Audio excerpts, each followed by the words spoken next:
अस्सलामुअलैकुम एवरीवन। जैसा कि मैंने आप लोगों को अपनी पहली वीडियो में बताया था कि मैं आप लोगों के लिए दूसरी वीडियो बनाऊंगा जिसमें मैं आप लोगों के साथ शेयर करूंगा कि आपने यूएस स्कॉलरशिप के लिए कैसे अप्लाई करनी है। तो इस वीडियो में मैं आप लोगों को स्टेप बाय स्टेप ये प्रोसेस शो करूंगा कि आपने यूएस स्कॉलरशिप के लिए कैसे अप्लाई करनी है। ओके, तो वीडियो शुरू होने से पहले आप लोगों ने कुछ बातों को अपने जहन में रखना है। ये जो प्रोसेस मैं आप लोगों को अभी बता रहा हूँ ये बहुत टाइम लेता है। इसको आप लोगों ने इजी नहीं लेना क्योंकि ये टाइम लेता है। मैंने खुद ये प्रोसेस किया था, मुझे खुद इस प्रोसेस से स्कॉलरशिप मिला है। यहाँ पर जितनी भी स्टूडेंट है जो F1 वीज़े पर है उन सब ने ये प्रोसेस किया है और ये प्रोसेस किया है और उन लोगों को इस प्रोसेस की वजह से स्कॉलरशिप मिला है। स्टार्ट किया तो मुझे तकरीबन 3-4 महीने बाद फर्स्ट ईमेल का रिप्लाई आया था और वो भी क्या आया था, वो ये था कि मेरे लैब में अभी जगह नहीं है, पोजीशन खाली नहीं है, तो आप नेक्स्ट ईयर अप्लाई करें। तो मैं आप लोगों को जस्ट ये बता रहा हूँ कि ये टाइम लेता है। आपने मेहनत नहीं छोड़नी है, मेहनत आपने करनी है। इंशाल्लाह अल्लाह पाक आपको अब मेहनत का सिला ज़रूर देगा, लेकिन शर्त यह है कि मेहनत आपने करना है। आजकल तो पाकिस्तान में ये ट्रेंड चल रहा है कि बस एजेंट को 40-50 लाख रुपए दे दो और वो आपको वीज़ा लगवाएगा और आपको यूएस या यूरोप में भेज देगा। लेकिन वो जब आप ये पैसे देते हो या उसको मतलब उसके साथ अपना ये केस जमा करवा दो तो आपको एक बात कहता है कि आपने वेट करना है, चाहे वो 1 महीना हो या चाहे वो 6 महीना हो या इसमें साल भी लग सकते हैं। ये बात वो आपको ज़रूर करता है। लेकिन कभी आपने ये सोचा है कि ये बात ये क्यों करता है? तो मैं आपको बताता हूँ कि ये बात ये क्यों करता है। जो प्रोसेस अब मैं आपको दिखाने वाला हूँ कि आपने ये प्रोसेस करना है स्कॉलरशिप हासिल करने के लिए, सेम ये प्रोसेस वो एजेंट भी आप लोगों के लिए करता है। लेकिन वो इतना एक्सपर्ट हो चुका है कि उनको मतलब उनमें बहुत ज़्यादा वो एक्सपर्ट होता है। तो वो क्यों एक्सपर्ट होता है? क्योंकि बार बार वो तकरीबन 100-200 लोगों के लिए ये प्रोसेस करता है, तो उसका तजुर्बा बहुत ज़्यादा होता है। तो वो आपसे 40-50 लाख रुपए भी लेता है और सेम प्रोसेस आपके लिए ये करता है। लेकिन मैं आप लोगों को अब ये बताऊंगा कि एजेंट के करने से क्या नुकसान है और ख़ुद करने से क्या फ़ायदे हैं।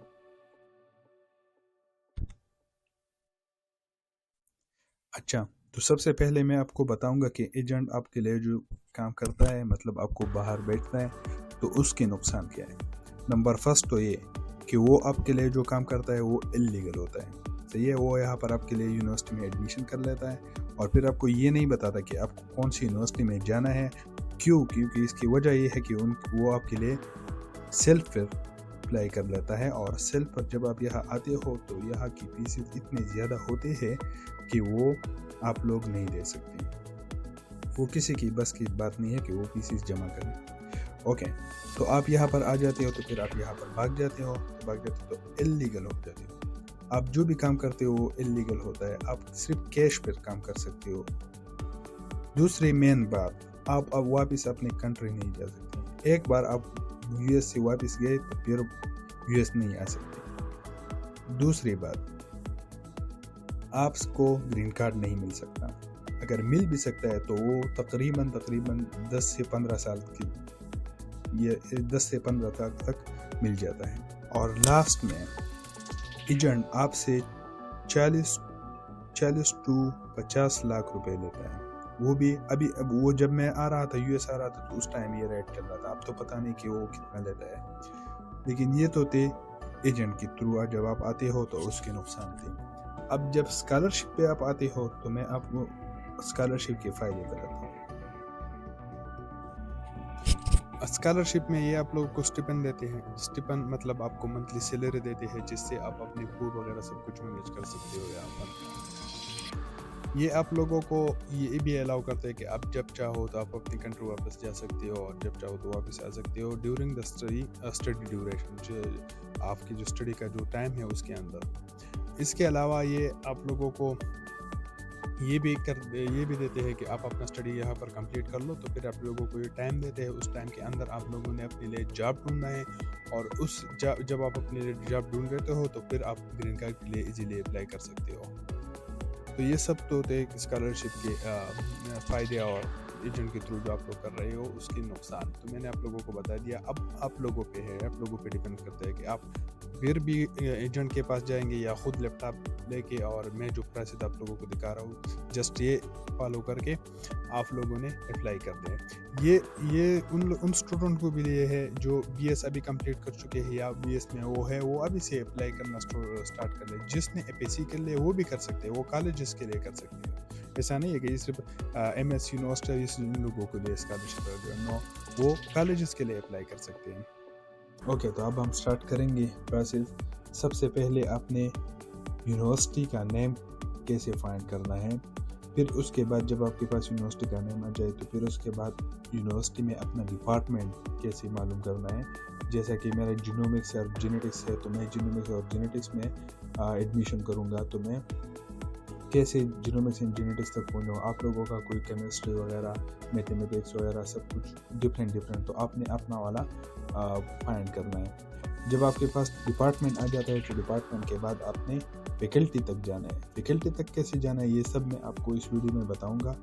जब आपके पास फैकल्टी आता है तो फैकल्टी में आपने फिर ढूंढना है कि आपका रिसर्च ऑफ इंटरेस्ट क्या है, आप किस चीज़ में रिसर्च करना चाहते हैं, किस चीज़ में आपने एडमिशन करवाना है। वहाँ पर तो प्रोफेसर के साथ प्रोजेक्ट होते हैं ना, तो आपने फिर ये फाइंड करना है कि आपके किस प्रोजेक्ट में आपने एडमिशन एंड अप्लाई करना है आपने।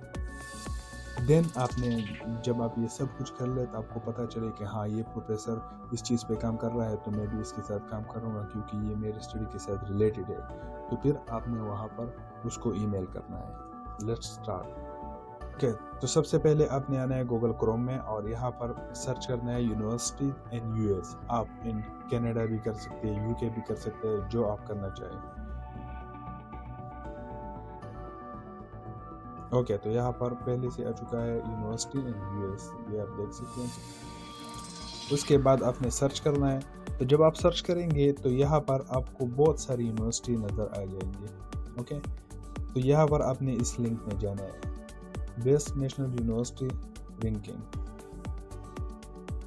यहाँ पर ये जो यूनिवर्सिटी है ये सब रैंकिंग के, जो रैंकिंग में पहले है वो आया है पहले, जो बाद में वो बाद में। लेकिन आपने रैंकिंग में नहीं जाना, आपने जस्ट अप्लाई करना है। आपने ये नहीं देखना कि कौन से यूनिवर्सिटी टॉप में है, कौन से टॉप में नहीं है, आपने जस्ट अप्लाई करना है। तो यहाँ पर ये सारी यूनिवर्सिटी की लिस्ट मेरे सामने आ गई।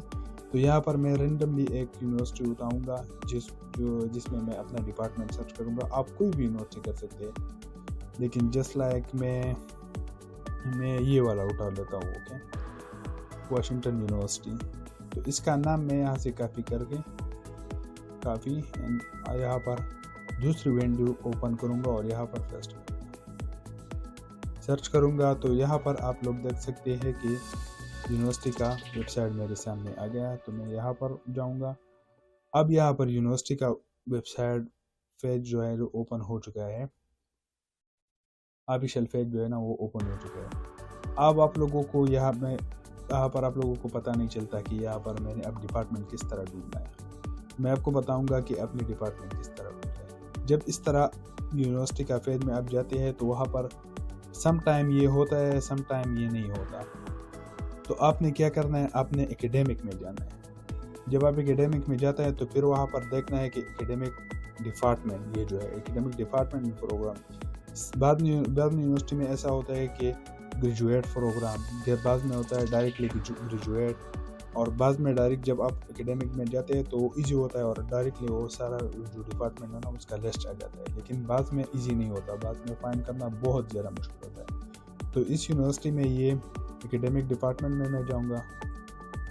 जब यहाँ पर मैं आऊँगा, ओके, तो यहाँ पर ये देखें आप, यहाँ पर मेरे सारे डिपार्टमेंट जो इस यूनिवर्सिटी में है वो मेरे सामने आ गए। अब क्या करना है मुझे, अब मुझे इसमें अपना डिपार्टमेंट देखना है। अब मैं चूँकि जीनोमिक्स एंड जेनेटिक्स का हूँ तो मैं या तो जीनोमिक्स देखूंगा या जेनेटिक्स देखूंगा या उसके रिलेटेड जो मेरे मास्टर जिसमें किया है उससे रिलेटेड जो भी डिपार्टमेंट है मैं वो देखूंगा।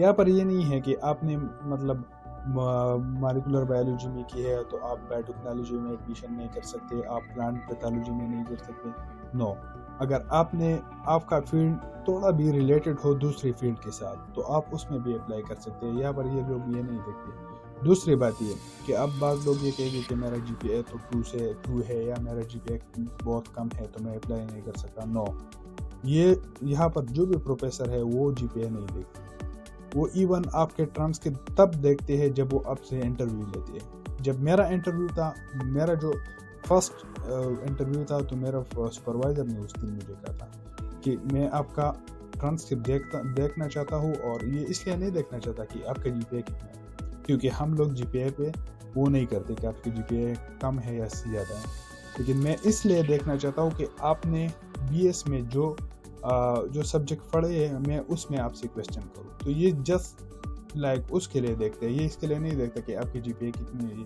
तो ये नहीं देखता। ओके, तो मैं अब अपने डिपार्टमेंट की तरफ जाऊँगा। ओके, तो यहाँ पर बायोइन्फॉर्मेटिक्स है, मैं बायोइन्फॉर्मेटिक्स पर भी अप्लाई कर सकता हूँ।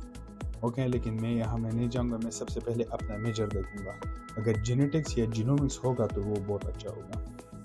तो लेट्स सी, इसमें देखते हैं।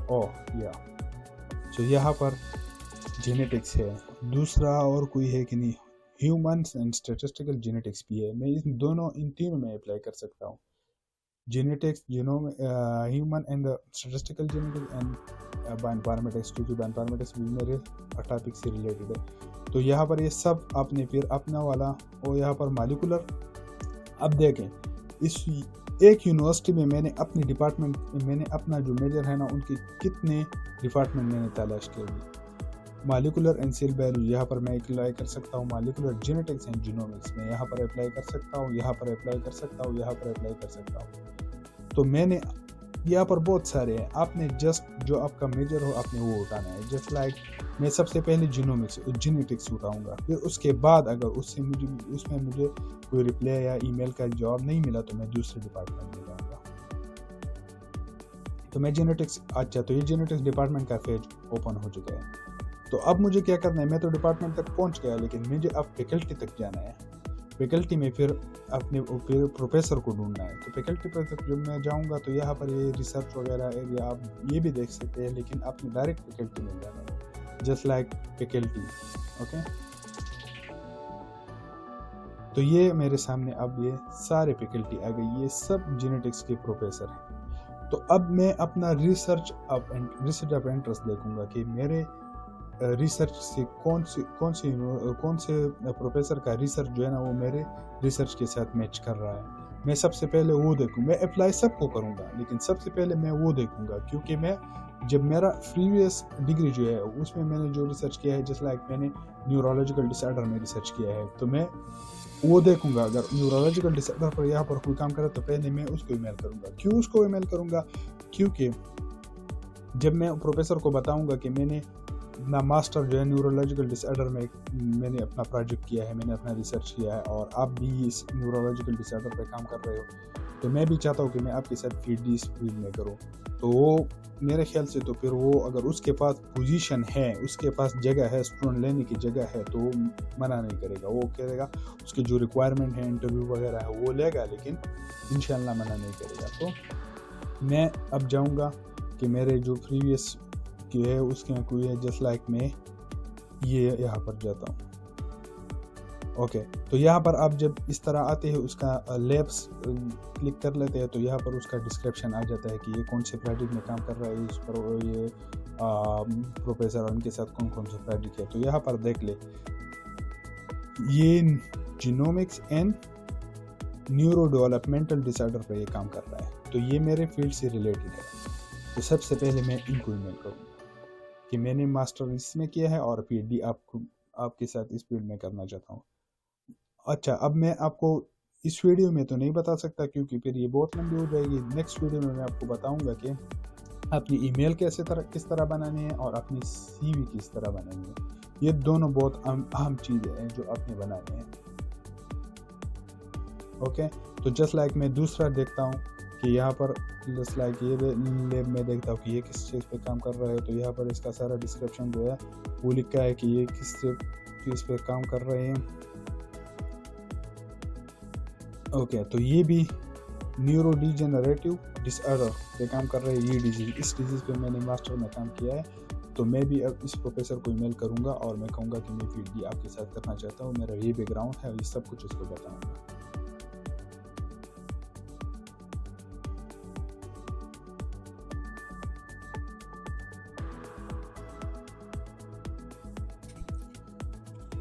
ओके, तो अब आप लोगों ने ईमेल किस तरह करने हैं, आपने बस यहाँ पर आना है। हर प्रोफेसर का ईमेल वगैरह प्रोफाइल के साथ वो होता है, तो आपने ये ईमेल यहाँ से कॉपी करना है और अपनी ईमेल में जाके वहाँ पर पेस्ट करना है और फिर प्रोफेसर को ईमेल करना है।